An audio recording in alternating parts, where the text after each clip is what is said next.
So what we have here is a model of the flat Earth. This supposedly is closest to the most accurate rendition of a flat Earth map. So I'd like to point out that right here in the center, this is North Pole, this is where Polaris is, etc. But we're not talking about Polaris today. We're just going to talk about octans. Uh, so every nation in the world, if you look north, you'll be looking toward this center area. Now, every nation in the world, if you were looking south, you would be looking towards this way if you were in Australia. You'd be looking south towards this way if you were in South Africa, or if you were in Madagascar, you would look this way. If you were in New Zealand, you would look this way.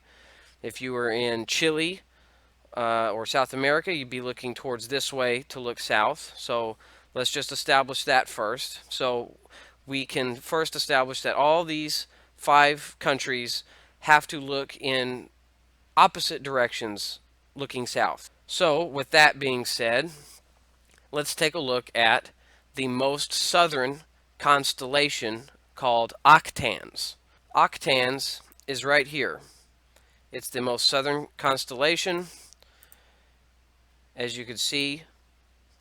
Now let's take a look at where I am in my location. Let's go to Chile. We're in Chile now. If you look outside at night, you can visibly see octans in the sky, right there, clear as day. And what's really interesting is that because this is the most southern constellation, just like Polaris with Ursa Major, this constellation never leaves this particular area of sky for everyone living in Chile.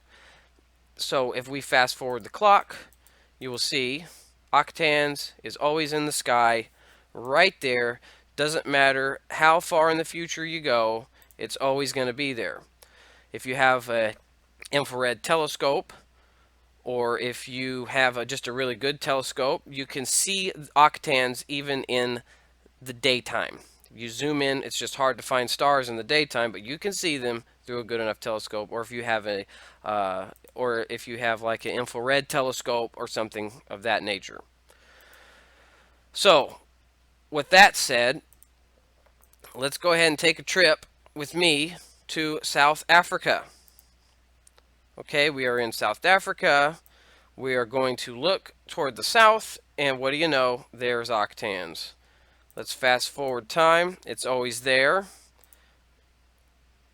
It's right here, folks. If I were to make the atmosphere just disappear like that, you would see it's always there. It's never going to move. Actually, there are several constellations that are just going to stay in this area and they're not going to leave.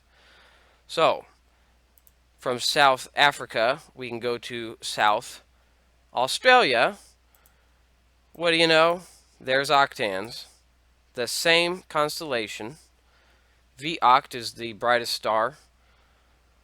And so with a telescope, you could see that star even in the daytime. And pretty much anywhere in the southern hemisphere, octans stays right there in the sky.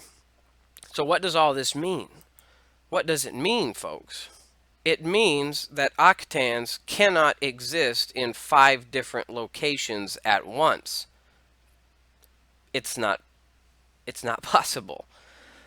Why is it that South Africa sees octans in the south 24/7, South America sees it in the south, Australia sees it in the south? Now I know for a fact that Australia is not looking north to see octans. Let's say South America, here's octans right here. Australia would have to look north over Africa to see octans.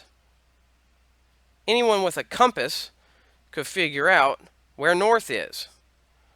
So we have 5 countries, and there are some islands out here in the ocean too, like right here, this area. They can see octans too. Why is it that octans is existing in like 10 different locations at once in the South. It's not, it makes no sense. And so far, everyone who believes in flat earth that has tried to explain this away using unreasonable, unsound scientific method, or just they claim, well, I don't believe that, I don't believe that. Why don't you call some people in Australia? They have astronomers in Australia. They got telescopes in Australia. Contact someone in South Africa. Contact someone in Chile. They have astronomical research centers. They have telescopes. They have astronomers. You can email them, say, hey, does Octans exist in your sky all the time there? If they respond, they're going to say, yeah. Yeah, it's there all the time.